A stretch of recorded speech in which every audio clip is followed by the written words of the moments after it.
దేవుని బిడ్డలారా, రెండవ విషయం యోహాను సువార్త 20వ అధ్యాయం 25వ వచనం. కనుక తక్కిన శిష్యులు మేము ప్రభువును చూచితిమని అతనితో చెప్పగా అతడు, నేను ఆయన చేతులలో మేకుల గుర్తును చూచి నా వ్రేలు ఆ మేకుల గుర్తులో పెట్టి నా చెయ్యి ఆయన ప్రక్కలో ఉంచితేనే గాని నమ్మనని వారితో చెప్పాను.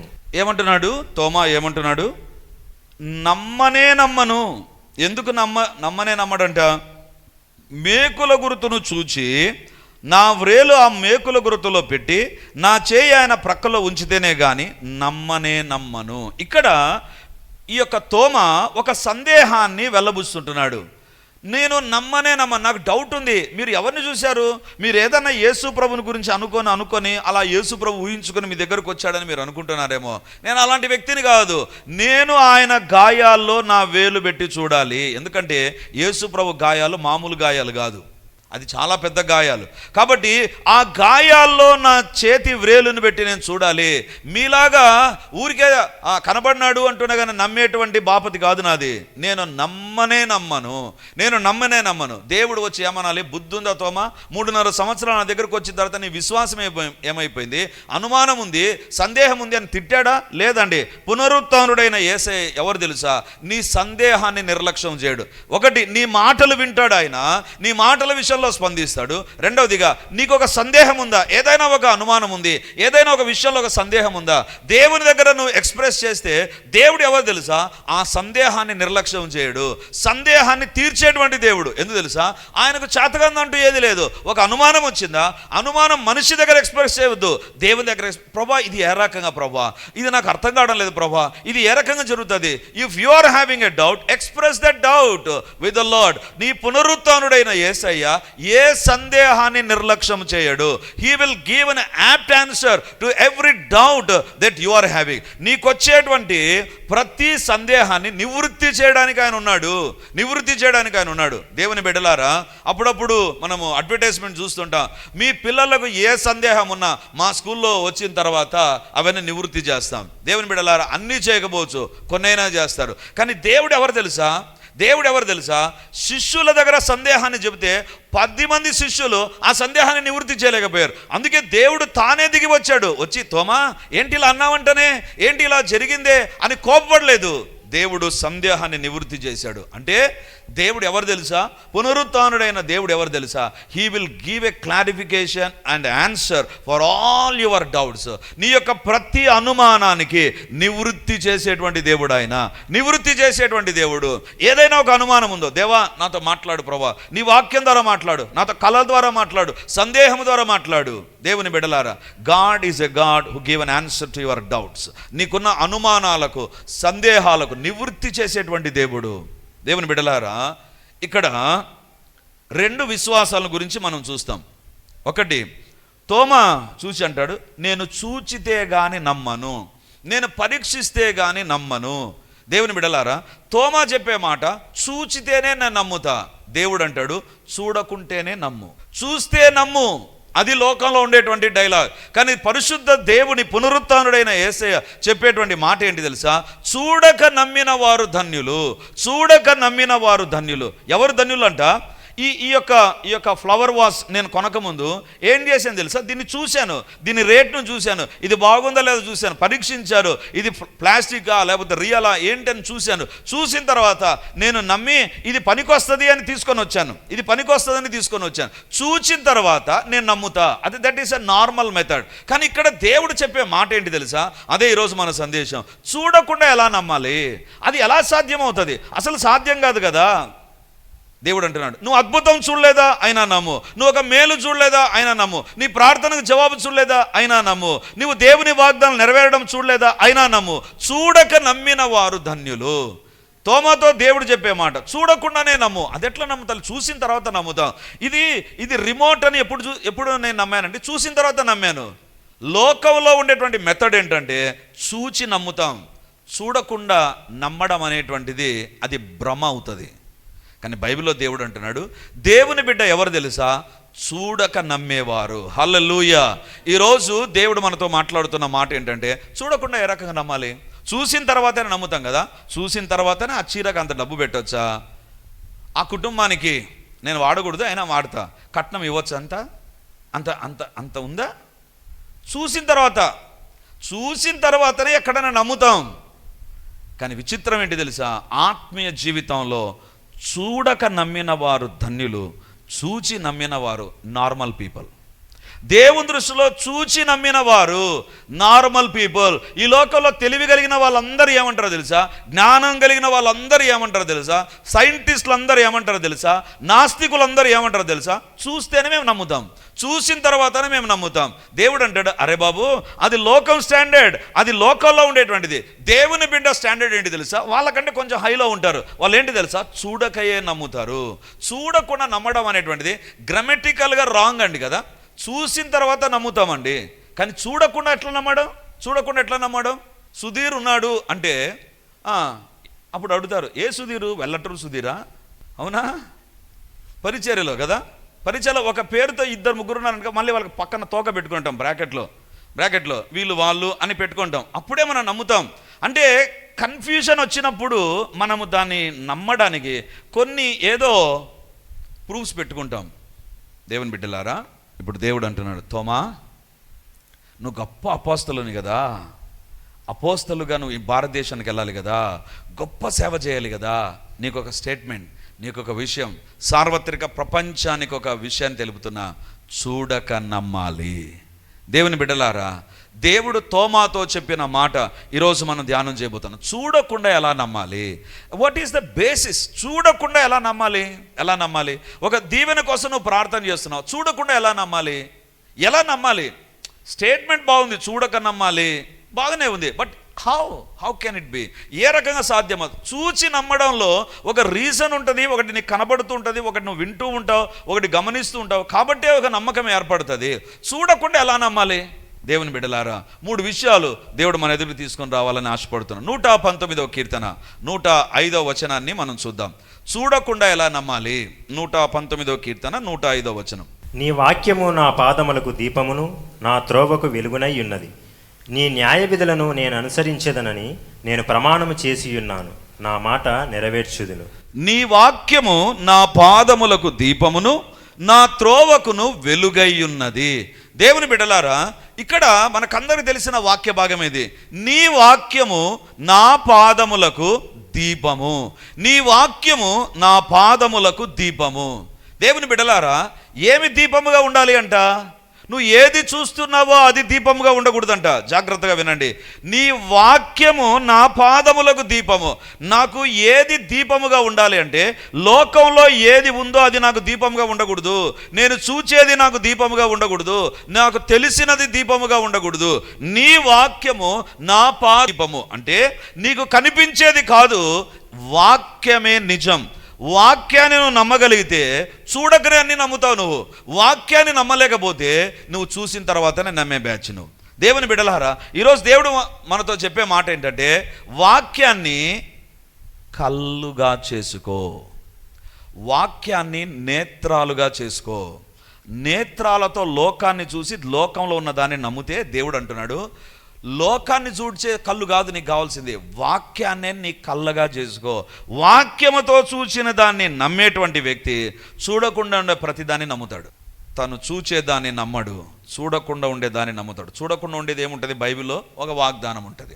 బైబిల్లో ఉన్నదాన్ని నువ్వు నమ్మడం ప్రారంభించు. నీ వాక్యము నా పాదములకు దీపమును, నా త్రోవకు వెలుగునై ఉన్నది.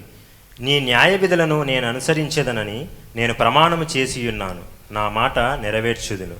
నీ వాక్యము నా పాదములకు దీపమును, నా త్రోవకును వెలుగై ఉన్నది. దేవుని బిడ్డలారా, ఇక్కడ మనకందరికి తెలిసిన వాక్య భాగం ఇది. నీ వాక్యము నా పాదములకు దీపము, నీ వాక్యము నా పాదములకు దీపము. దేవుని బిడ్డలారా, ఏమి దీపముగా ఉండాలి అంట? నువ్వు ఏది చూస్తున్నావో అది దీపముగా ఉండకూడదంట. జాగ్రత్తగా వినండి. నీ వాక్యము నా పాదములకు దీపము. నాకు ఏది దీపముగా ఉండాలి అంటే, లోకంలో ఏది ఉందో అది నాకు దీపముగా ఉండకూడదు, నేను చూచేది నాకు దీపముగా ఉండకూడదు, నాకు తెలిసినది దీపముగా ఉండకూడదు. నీ వాక్యము నా దీపము అంటే నీకు కనిపించేది కాదు, వాక్యమే నిజం. వాక్యాన్ని నువ్వు నమ్మగలిగితే చూడకనే అన్ని నమ్ముతావు. నువ్వు వాక్యాన్ని నమ్మలేకపోతే నువ్వు చూసిన తర్వాతనే నమ్మే బ్యాచ్ నువ్వు. దేవుని బిడ్డలారా, ఈరోజు దేవుడు మనతో చెప్పే మాట ఏంటంటే, వాక్యాన్ని కళ్ళుగా చేసుకో, వాక్యాన్ని నేత్రాలుగా చేసుకో. నేత్రాలతో లోకాన్ని చూసి లోకంలో ఉన్న దాన్ని నమ్మితే దేవుడు అంటున్నాడు, లోకాన్ని చూడ్చే కళ్ళు కాదు నీకు కావాల్సింది, వాక్యాన్నే నీ కళ్ళగా చేసుకో. వాక్యముతో చూసిన దాన్ని నమ్మేటువంటి వ్యక్తి చూడకుండా ఉండే ప్రతిదాన్ని నమ్ముతాడు, చూడకుండా ఉండే ప్రతిదాన్ని నమ్ముతాడు. మన సహజ కళ్ళు భౌతిక ప్రపంచాన్ని చూపితే, వాక్యము అనేటువంటి కళ్ళు దేవుని చిత్తములో ఉన్న వాటిని నీకు చూపిస్తాయి. అది మర్చిపోవద్దు. చూడక నమ్మడం అంటే ఏంటి తెలుసా? లోకంలో భౌతిక ప్రపంచంలో నీ కళ్ళతో నువ్వు చూసేవి భౌతిక ప్రపంచానికి సంబంధించిన చూపిస్తే, దేవుని వాక్యము ఆత్మ సంబంధమైన దేవుని దగ్గర నీకున్న ఆశీర్వాదాలు, దేవుని చిత్తములో ఉన్నటువంటి దీవెనలు, దేవుని దగ్గర నీ కొరకు సిద్ధపరచబడిన ఆశీర్వాదాలు ఏంటో వాక్యం చూపిస్తుంది. నువ్వు చూడక దేని నమ్మాలి తెలుసా? నీ ఎదుట కనపడదు, కానీ వాక్యంలో ఉందా దాన్ని నమ్ము, వాక్యంలో ఉన్నదాన్ని నమ్ము, వాగ్దానాన్ని నమ్ము. దేవుని బిడ్డలారా, నీ జీవితంలో ఎప్పటికీ నువ్వు తెలుసుకోవాల్సిన విషయం ఏంటంటే, మనుషుడు రొట్టె వలన జీవించడు, దేవుని నోట నుండి వచ్చు ప్రతి మాట వలన జీవిస్తాడు. దేవుని బిడ్డలారా, వాక్యములో ఏముంది అది నీ జీవితంలో నెరవేరుతుందని నమ్మేటువంటి వ్యక్తే తను చూచేదాన్ని నమ్మడు, చూడకుండా ఉండేదాన్ని నమ్ముతాడు. చూడకుండా ఉండేది ఏముంటుంది? బైబిల్లో ఒక వాగ్దానం ఉంటుంది. బైబిల్లో ఉన్నదాన్ని నువ్వు నమ్మడం ప్రారంభించు. దేవుని బిడ్డలారా, బైబిల్లో ఒక ఉదాహరణ మీకు చూపిస్తాను. రాజులు 2వ గ్రంథం 6వ అధ్యాయం 17వ వచనం. యెహోవా వీడు చూచునట్లు దయచేసి వీని కండ్లను తెరువమని ఎలీషా ప్రార్థన చేయగా, యెహోవా ఆ పనివాని కండ్లను తెరవజేసెను. కనుక వాడు ఎలీషా చుట్టూను పర్వతము అగ్నిగుర్రముల చేత రథముల చేతను నిండియుండుట చూచెను. దేవుని బిడ్డలారా, ఈ భాగం మనకు తెలుసు. ఎలీషా యొక్క సేవకుడు ఒకరు ఉదయాన్నే లేచి బయటకు వచ్చాడు. బయటకు వచ్చి చూస్తే అక్కడ కనపడేటువంటిది ఏంటంటే, శత్రు సైన్యము చుట్టుకొని ఉంది. ఇక వాళ్ళు శత్రువుల చేత చుట్టబడి ఉన్నారు. నెక్స్ట్ యుద్ధం స్టార్ట్ అవబోతుంది అనేటువంటి చూసి సేవకుని దగ్గరికి వచ్చి ఒక మాట అంటున్నాడు, యజమానుడా, అయిపోయింది, మనము ముట్టడి వేయబడ్డాం, మన పైన దాడి జరుగుతుంది, ఇక మనకు ఒక నష్టము ఒక కీడు అనేటువంటిది జరుగుతుంది అనేటువంటిది ఎప్పుడైతే చెప్పాడో, ఎలీషా ఏం చేశాడు తెలుసా? దేవా, వీని కళ్ళు తెరువు ప్రభువా అని ప్రార్థన చేశాడు. అప్పుడు ఏం చేయాలి? యాక్చువల్గా సేవకుడు ఏం చేయాలి?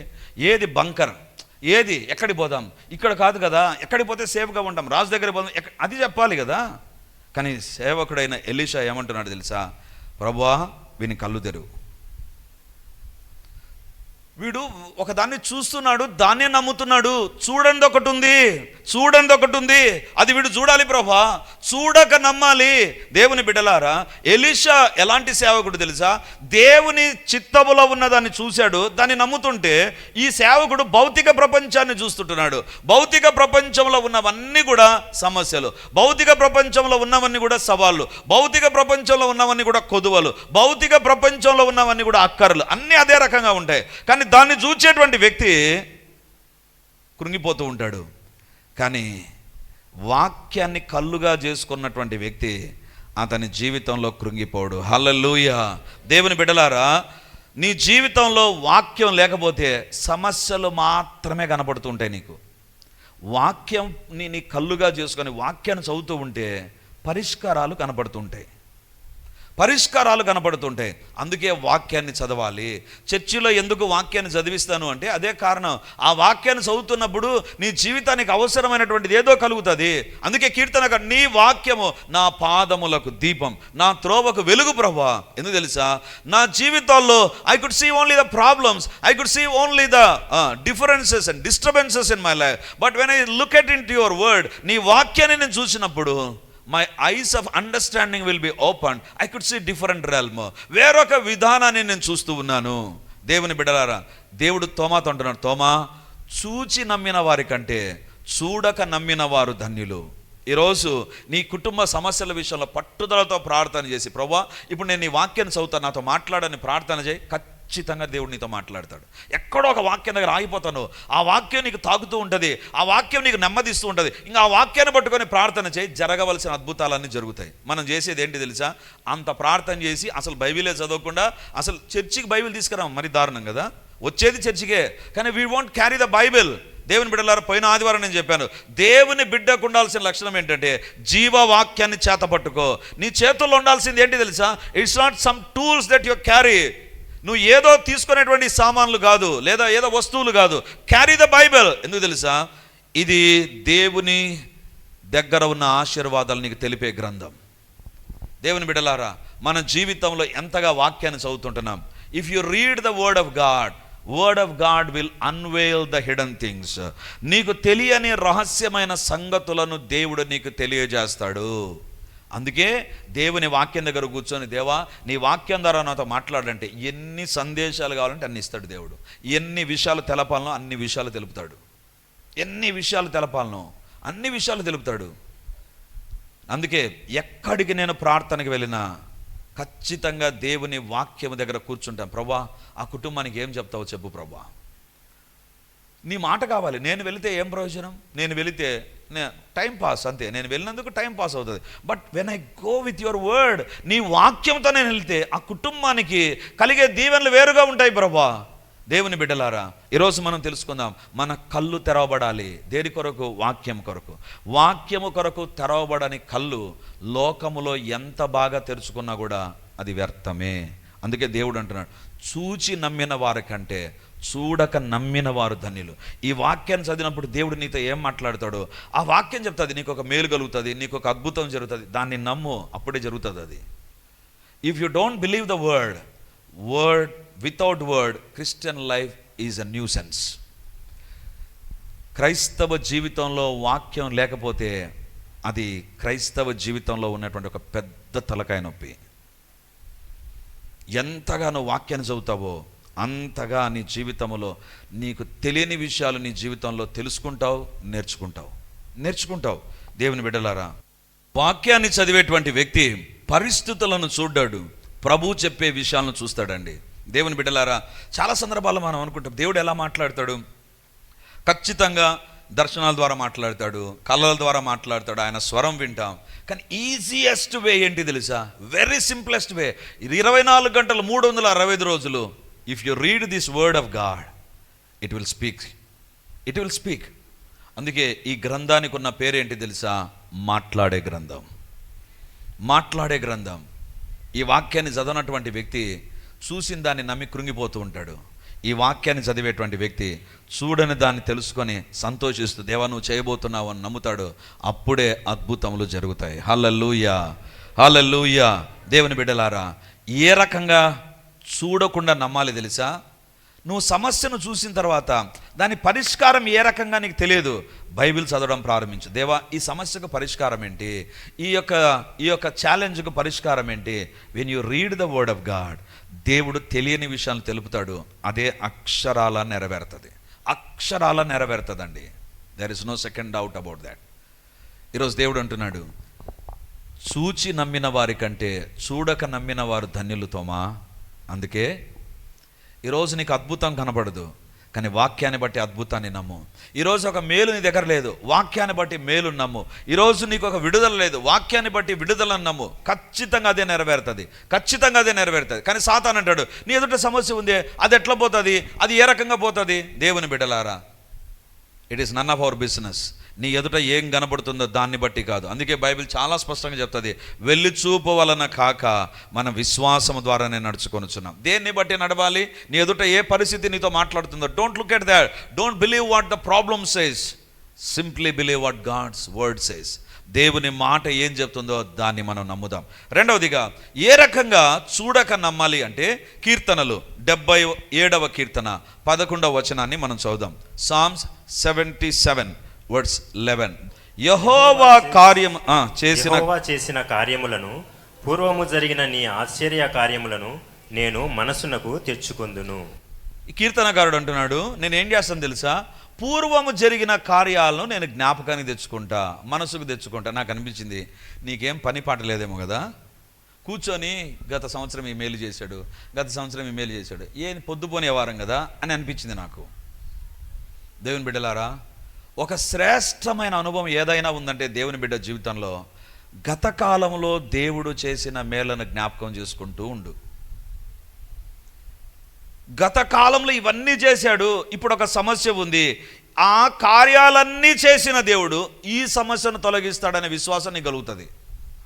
గతాన్ని ఎప్పుడైతే నువ్వు స్మరించుకొని ఆయన కార్యాల వైపు నువ్వు చూస్తావో, చూడకనే నమ్మడం అంటే ఏంటి తెలుసా?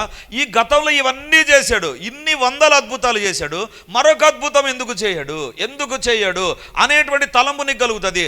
సమస్యను గురించి సమస్యను ఆలోచన చేస్తూ ఉన్నావంటే, అమ్మో ఎట్లా వాళ్ళకి ఇట్లా జరిగిందంట కదా, ఏమవుతుందో, ఏం జరుగుతుందో ఏంటి. దేవుని బిడ్డలారా, if you look at that, అది నీ జీవితంలో అలాగనే ఉంటుంది. అలాగని ఇంకా భయపెడుతూ ఉంటుంది. దాన్ని బట్టే కళలు వస్తాయి, దాన్ని బట్టే సాతాను ఇంకొకరిని పంపుతాడు. అవునా అక్క, వాళ్ళకిట్ట జరిగింది, నీ జీవితం అయిపోయింది, అంతే ఎత్తిపోయింది నీ జీవితం అని మాట్లాడతారు. దేవుని బిడ్డలారా, దేవుడు అంటున్నాడు, నువ్వు చేయాల్సిన పని ఏంటి తెలుసా? గతంలో నీ జీవితంలో దేవుడు చేసిన కార్యాలను జ్ఞాపకం చేసుకో. దేవుని బిడ్డలారా, నా జీవితంలో నేను చెప్పేటువంటిది చాలా సందర్భాల్లో చెప్పాను. ఎప్పుడైనా ఒక గ్రేట్ ఛాలెంజ్ నా దగ్గరకు వచ్చినప్పుడు వాక్యాన్ని చదువుతాను, ఖచ్చితంగా వాక్యాన్ని బాగా చదువుతాను. రెండవదిగా, అప్పుడు కూడా ఇఫ్ ఐఎమ్ నాట్ సాటిస్ఫైడ్, నేనేం చేస్తాను తెలుసా? ఇంతకుముందు మనం మ్యాగజైన్స్ రన్ చేసేవాళ్ళం, ఎందుకంటే కరోనా తర్వాత అన్నీ బంద్ అయిపోయాయి కదా. సో ఆ మ్యాగజైన్ ఫైల్ మా ఇంట్లో పెట్టుకున్నానండి. ఆ మ్యాగజైన్ ఫైల్ ఓపెన్ చేసి ఆ మ్యాగజైన్లో ఉన్న అద్భుతాలు అన్నీ చదువుతా. అన్నీ చదివిన తర్వాత అర్థమవుతుంది, దేవా ఇన్ని అద్భుతాలు చేసావు ప్రభా, ఈ అద్భుతం ఇంక జరిగిపోతుంది ప్రభా అని మూసేసి, దేవా ఇన్ని అద్భుతాలు చేసింది దేవుడు, ఇది కూడా చేసేస్తావు ప్రభా అనుకొని దేవుని స్తుతిస్తూ ఉండగా ఇంకా అద్భుతం జరుగుతుందండి. కానీ సాతాను ఏం చేస్తాడు తెలుసా? కూర్చొని బాధపడు, నీవు బాధపడడంలో ఎక్స్పర్ట్, నీవు బాధపడుతూనే ఉండాలి. నిజంగా నువ్వు బాధపడకపోతే ఎవరు బాధపడతారు చెప్పమ్మా అని మళ్ళీ దానికి ఒక ఎన్విరాన్మెంట్ క్రియేట్ అవుతుంది. మనం కూర్చొని బాధపడుతూ ఉంటాం. బైబిల్ యెహోవా ఆ కార్యములను నేను స్మరణ చేసుకుంటాను, నీ అద్భుత కార్యాలు జ్ఞాపకానికి తెచ్చుకుంటాను. ఎప్పుడైతే జ్ఞాపకానికి తెచ్చుకుంటానో, చూడకనే నేను నమ్ముతా ఇది దేవుడు చేస్తాడని. చూడకనే నమ్ముతా. ఈరోజు నువ్వు నేను చేయాల్సింది ఏంటి తెలుసా? Don't waste your time by scrolling on the cell phone. ఏదో సెల్ ఫోన్లో చూడడం ద్వారా కాదు. నేను అనేటువంటిది సెల్ ఫోన్లో కూడా నీవు విశ్వాసాన్ని బలపరిచేవి ఉన్నాయి, నేను కాదనను. సాక్ష్యాలు వినండి, జీవిత చరిత్రలు వినండి, ఖచ్చితంగా వినండి. They will enhance your faith. నీ విశ్వాసాన్ని బలపరచడం ప్రారంభిస్తాయి. దేవుని బిడ్డలారా, మన జీవితాల్లో మనం తెలుసుకోవాల్సిన విషయం ఏంటంటే, గత కార్యాలను జ్ఞాపకము చేసుకునే విశ్వాసి సులభంగా సాతానును భయపెడతాడు. మరొకసారి చెప్తాను, గత కాలంలో దేవుడు చేసిన వాటిని జ్ఞాపకం చేసుకొని నీ జీవితంలో నువ్వు ముందుకెళ్తుండగా ఖచ్చితంగా నువ్వు సాతానును భయపెడతావు. అందుకే కీర్తనాకారుడు సింపుల్గా రాశాడు, బర్త్డే రోజు మాత్రం చదువుతాం, ఆయన చేసిన ఉపకారాల్లో దేనిని, ఇంకంతే అయిపోయాయి. బర్త్డే అయిపోయిందా, మ్యారేజ్ అయిపోయింది, ఇంకా ఏమి జ్ఞాపకం ఉండవు. వాళ్ళు ఇట్టన్నారు, వీళ్ళు ఇట్టన్నారు, ఇది జరిగింది, అది జరిగింది, ఆ రకంగా జరిగింది. వెళ్ళి చూపు వలన కాదు, విశ్వాసం ద్వారా నడుచుకోవడం అంటే ఏంటి తెలుసా? ఇన్ని అద్భుతాలు చేసావు ప్రభా, నా జీవితంలో ఎందుకు చేయవు ప్రభా? గొల్యాతు ఏ రకంగా పడిపోయాడు తెలుసా? దావీదు దగ్గర చాలా సందర్భాలు మనం అనుకుంటే, దావీదుకి ఏం గురి తెలుసా? ఇట్లా తిప్పి కొట్టుకుంటే ఏమి పవర్ తెలుసా? ఎంత స్పీడ్తో పంపించాడు తెలుసా? కాదు. అందుకే చెప్తాను, ఆ ఒడిసెలు అనేటువంటిది పక్షులను కొట్టేది, కొంచెం చిన్న సైజు జంతువులను కొడుతుంది అంతేగాని మనిషి కోసం కాదు. కానీ ఆ ఒడిసెలకు ఒక పవర్ ఏది తీసుకొని వచ్చింది తెలుసా? అంతకుముందు దావీదు అంటాడు, రాజా ఈ గొల్యాతు పడగొట్టలేని నువ్వు అనుకుంటున్నావు కదా, ఇంతకుముందు సింహము నోటి నుండి, ఎలుగుబంటి నోటి నుండి నన్ను విడిపించిన దేవుడు ఉన్నాడు, కాబట్టి ఇప్పుడు ఈ గొల్యాతు కూడా పడిపోతాడు. దేవుని బిడ్డలారా, దావీదు గొల్యాతును పడగొట్టడానికి కారణం ఏంటంటే, గతంలో దేవుడు తన జీవితంలో చేసిన వాటిని జ్ఞాపకం చేసుకున్నాడు. అందుకే గొల్యాతు పడిపోవడం దావీదు చూడలేదు. కానీ గొల్యాతు ఎందుకు పడిపోయాడు తెలుసా? చూడకయే తాను గతంలో చేసిన వాటిని నమ్మి ఇప్పుడు చూడకుండానే ఒక దాన్ని నమ్ముతుంటున్నాడు. గొల్యాతు చచ్చిపోతాడు. ఈరోజు ప్రభు మనతో మాట్లాడుతుండగా ప్రభు యొక్క సన్నిధానంలో మనం ప్రార్థన చేద్దాం. చూచి నమ్మిన వారి కంటే చూడక నమ్మిన వారు ధన్యులు. మన మాటలు దేవుడు వింటున్నాడు. దేవా, నా పెదవుల ద్వారానికి కాపు పెట్టు ప్రభువా. ప్రతి సందేహాన్ని నివృత్తి చేసే దేవుడు ఆయన. అందుకే ఆయన మరణాన్ని గెలిచి సజీవుడుగా ఉన్నాడు. చూచి నమ్ముతున్నావా? ఇది జరిగితేనే దేవుని నమ్ముతాను, ఈ అద్భుతం చేస్తేనే దేవుని నమ్ముతాను. కాదు, ధన్యుడు కాదు, నువ్వు లోక సంబంధిగా ఉంటున్నావు. నువ్వు ధన్యుడు ఎవరు తెలుసా? వాక్యాన్ని బట్టి చూడకే నమ్మేటువంటి వ్యక్తి, గతంలో దేవుడు చేసిన కార్యాలను బట్టి చూడకే నమ్మేటువంటి వ్యక్తి, ఏమాత్రం సందేహింపక చూడకే నమ్మేటువంటి వ్యక్తి ధన్యుడు. ఈరోజు ధన్యుడుగాను ఉండాలి, ధన్యురాలుగాను ఉండాలి. దేవుని అడుగుదాం, ప్రభువా నాలో ఈ ధన్యత దయచేయి. చూడకయే నమ్మాలి, చూడకే నేను నమ్మాలి. దేవా నా ఎదుట కనబడకపోయినా నేను నమ్మేటువంటి ఆ విశ్వాసాన్ని ఆ దినాన తోమాకిచ్చావు, నాకు దయచేయి ప్రభువా. నా కుటుంబంలో ఉన్న పరిస్థితులను, నా శరీరంలో ఉన్న పరిస్థితులను, నా జీవితంలో ఉన్నటువంటి వాటిని ఎదుర్కోవడానికి నాకు సహాయం చేయండి ప్రభువా. మీరే మాకు సహాయం చేయండి. ప్రభు ఎదుట ప్రార్థన చేద్దాం. ప్రతి ఒక్కరం కళ్ళు మూసుకోదాం, మౌనంగా ఉండక దేవుని దగ్గర ప్రార్థన చేద్దాం. దేవా ఈ విశ్వాసం చేత నన్ను నింపు, ఈ విశ్వాసం చేత నన్ను నింపు. ప్రభు దగ్గర ప్రార్థన చేద్దాం. హల్లెలూయా, హల్లెలూయా. గొప్ప దేవానికి వందనాలు, సైన్యములకు అధిపతివైన దేవానికి స్తోత్రాలు, యుగ యుగములు ఏలుచున్నటువంటి దేవానికి స్తోత్రాలు, రాజాది రాజానికి వందనాలు ప్రభా. అద్వితీయ సత్య దేవానికి స్తోత్రము తండ్రి. ఈరోజు మీరు మాతో మాట్లాడిన మాట, చూడకయే నమ్మిన వారు ధన్యులని సెలవిచ్చావు ప్రభా. దేవా ఈరోజు ఆ నమ్మకం మాకు దయచేయండి ప్రభా. చూడకే నమ్మే కృప మాకు కలుగునుగాక. నీ వాక్యమును బట్టి, గతంలో మీరు చేసిన కార్యములను బట్టి దేవా సందేహాలను మేము తొలగించుకొని విశ్వాసంతో చూడడానికి సహాయం చేయండి ప్రభువా. అలనాడు తండ్రి నీ సేవకుడు ఎలీషా యొక్క పరిచారకుని కళ్ళు తెరిచిన దేవా, ఈరోజు మా కళ్ళు తెరవబడును గాక. వాక్యపు సత్యాలు గుర్తెరుగునట్లుగా మా కళ్ళు తెరవబడును గాక. అద్భుతములను చూచే కళ్ళు మాకు కలుగును గాక. విశ్వాసంతో చూచే కన్నులు మాకు కలుగును గాక. దేవా మా తలంపులు మారిపోవును గాక. Let our eyes of understanding be opened in the name of Jesus. యేసు నామమందు అనుమానపు తలంపులు కలిగే జీవితం నుంచి మాకు విడుదల కలుగును గాక. దేవా సందేహించేటువంటి తలంపులు తొలగిపోవును గాక. విశ్వాసము చేత నింపబడుదుము గాక. దేవా అద్భుతాలు చూడక ముందే మేము రుచి చూచే కృపను మాకు అనుగ్రహించండి నాయన. ఇది మొదలుకొని మేము విశ్వాసాన్ని ఉపయోగించే వారంగా, విశ్వాసంతో జీవించే వారంగా, విశ్వాసంతో అడుగులేసే వారంగా, విశ్వాసంతో మాట్లాడే వారంగా, విశ్వాసంతో ముందుకు వెళ్ళే వారంగా, విశ్వాసంతో స్వతంత్రించుకొందుముగాక, స్వతంత్రించుకొందుముగాక. ఆశీర్వాదాలు అనుభవించుదుముగాక, వాగ్దానాలు అనుభవించుదుముగాక. మేలు మా సొంతమగునుగాక, కృపాక్షేమాలు మా వెంట వచ్చునుగాక. అద్భుతముల వెంబడి అద్భుతములు పొందుదుముగాక. గొప్ప కార్యాలు మీరు చేయబోతున్నారు నాయన, మీకు వందనాలు చెల్లిస్తున్నాం తండ్రి. ప్రతి ఒక్కరిలో ఈ విశ్వాసపు జీవితాన్ని దయచేసి మహిమ ఘనత ప్రభావాలు మీరు పొందుమని యేసు నామమందు ప్రార్థించి అడిగి పొంది ఉంటున్నాము తండ్రి. ఆమేన్. వాక్యాన్ని వింటున్నటువంటి దేవుని బిడ్డలారా, ప్రార్థన టీవీలో వాక్యాన్ని వింటున్న దేవుని బిడ్డలారా, ఈ యొక్క లైవ్ కార్యక్రమాలు చూస్తున్న దేవుని బిడ్డలారా, మీకందరికీ ఒక ప్రత్యేకమైన ప్రకటన ఇప్పుడు నేను తెలియజేస్తున్నాను. ఈ ఆదివారం నుంచి ప్రతి ఆదివారం రిడీమర్లో 3 ఆరాధనలు జరుగుతాయి. మొదటి ఆరాధన 8 గంటలకు, రెండవ ఆరాధన 10:30కు, మూడవ ఆరాధన సాయంత్రం 7 గంటలకు. సో ఈ 3 ఆరాధనలో ఇక ప్రతి ఆదివారం ఒక్కొక్క సర్వీసులో ఒక్కొక్క దేవుని నామాన్ని మనం ధ్యానం చేయబోతున్నాం. వేల కొలది దేవుని నామాలను గురించి మనము చూస్తాం బైబిల్లో. కాబట్టి దేవుని బిడలమైతే మనం ఎల్లప్పుడూ దేవుని నామాన్ని స్మరిస్తూ ఉండాలి, ఎల్లప్పుడూ దేవుని నామాన్ని స్మరిస్తూ ఉండాలి. సో కాబట్టి ఈ యొక్క వాక్యాన్ని ఆధారం చేసుకొని ప్రతి ఆదివారం 3 ఆరాధనలో దేవునికి సంబంధించిన వివిధ నామాలు, దైవ నామ ధ్యానాలు అనేటువంటిది మనం కలిగి ఉండబోతున్నాం.